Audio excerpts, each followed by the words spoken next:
Why is body count important to everyone? Firstly, I must say that they puss hey don't matter, but men are proving even to themselves that it does matter.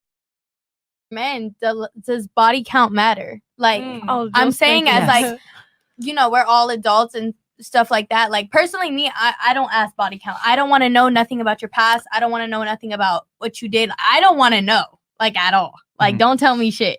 Like, I'd rather just go blind wolf and find out. Roller Sterling, you guys got this one. I just went on a rant, so you guys go ahead. I'll go first, Roller. Okay, I'll go first. Even if I wanted to know what your body count is, you're never going to tell me your truth. Facts. So there's always a set number. There's no way I can actually know for real what your body count is, right?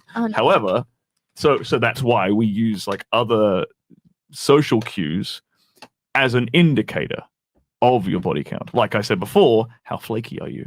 Okay. How respectful are you of my time? How loyal are you after I've had sex with you? The thing about this whole body count issue is men get away with a whole lot. A man can go around being the community dick and not get judged for his promiscuous behavior, which is weird because women should start asking men about their body counts. God knows what kind of STDs this man be carrying when he is sleeping with the whole neighborhood. If women will stop sleeping with men that have a history like they do women, then you would see how they would act differently. This is not me condoning women sleeping around. I'm just trying to point out how it would change how men get away with stuff. Dudes in your DMs after we've smashed, there's like things we can look for as a guy that tell us if I can take you seriously or not. Right. So, I personally feel like men, shirts and stores. Like, I feel like men, like, I feel like for men that they care about body count. I personally do, because I feel like a woman with a woman, like, they could get with a man that has 100+ body count and they don't care. They're like, whatever, an experienced man. And I've heard that from multiple women. They're like, whatever, experienced man, whatever, I don't care, blah, blah, blah. But a man, like, you tell them, like, yeah, I have like 15 people. What the fuck? You got 15 people? You've been ran through, you've been this, you've been that. And I really feel like that's not fair for women. Like, men can do whatever, and women, like, are devalued automatically. And I feel like it's because of, you know, by the fact that we are penetrated and not, you know, men, like. Well, life isn't fair. Life is clearly, as a woman, it's not fair. But like, you're trying to compare apples and oranges. Yep. We're different. Like, I don't have some of the advantages in life that you have. And you have some of these advantages I have.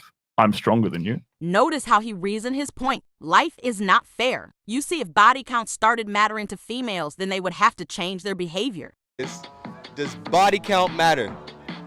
Hell yeah, body count matter. What kind of question is that? Boom. Roasted. Does body count matter? I don't think so. I really don't. No, not at all. All right, what's your body count? Can I count real quick? Yeah, count real quick. And what's your body count? Damn. 20, 40, 200, about 400 even. So a man can sleep with 400 females and still get a pass first of all what is wrong with him, that he has to be sleeping with so much people? I would say this guy is soulless. Like, if you had to sleep with so much people and not feel anything, something is seriously wrong with you. Oh, that was years ago. I'm engaged now. So does your husband know your body count? Yes, he does. Because he knows I'm experienced. Okay, got that good. Okay. Would you date a guy that had a body count over 100? No, over 100. I thought it didn't matter.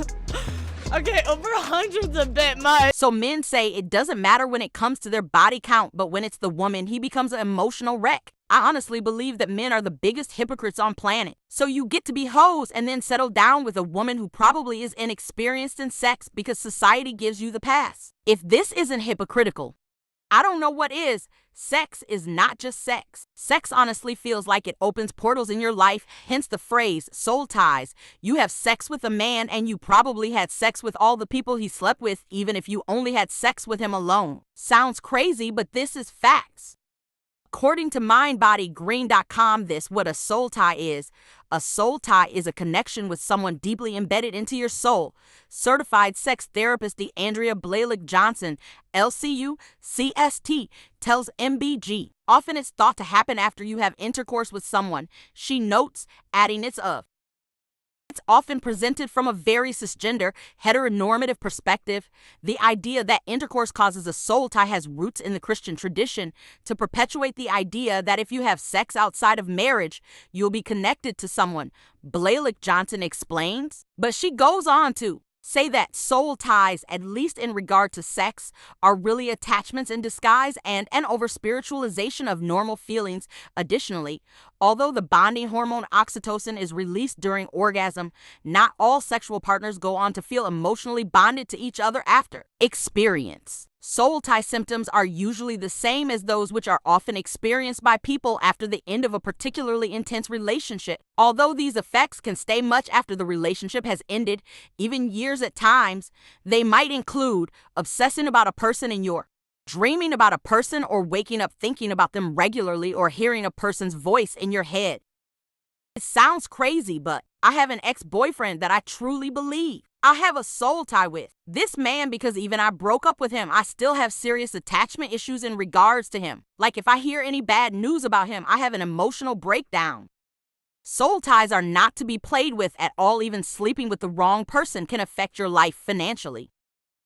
Not only soul ties, but sleeping with a lot of people opens you up to catching sexual transmitted infections. I don't know about you, but I sure would not want to sleep with someone and catch something from them. I know what you're gonna say, but if you are wearing a condom, then that prevents STDs. I don't think condoms are 100% effective, and there are some STDs that you will get forever, like herpes and syphilis. Women, please be safe out there and use condoms. Even if you are on birth control, never trust everything a man say, because they do the most. You and him can be committed to each other, and he goes next door and sleeps with your neighbor unprotected. The definition of community dick. They have no loyalty to anything.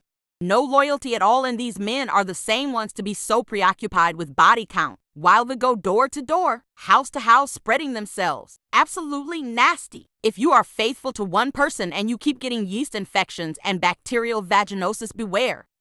Your partner might be a serial cheater, not to mention if they keep accusing you of being unfaithful. He is running the streets. Let's face the facts, we can't do what they do, but we can sure avoid dating them when they are players and gain a better understanding of them to know who to avoid.